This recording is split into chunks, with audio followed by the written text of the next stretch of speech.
महापालिका आयुक्तांकडून सोलापूरचा विकास आराखडा जाहीर।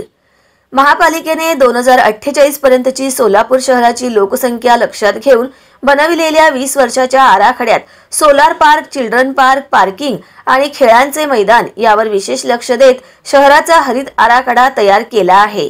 तर प्रथमच जुळे सोलापूरला विकास आराखड्यात समाविष्ट करत नव्या विकास आराखड्यात 17 प्रकारच्या 921 जागांवर आरक्षण निश्चित केले आहे।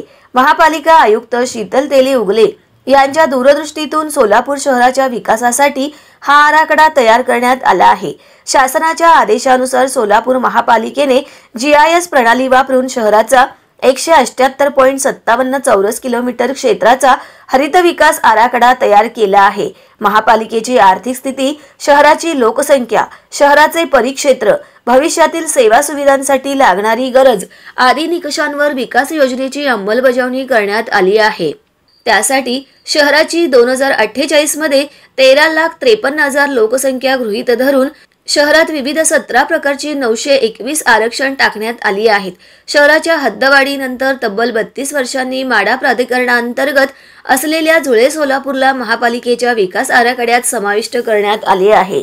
आज तागायत जुळे सोलापुरातील 84 आरक्षणांचा समावेश महापालिकेच्या विकास आराखड्यात नोंद घेतली नव्हती।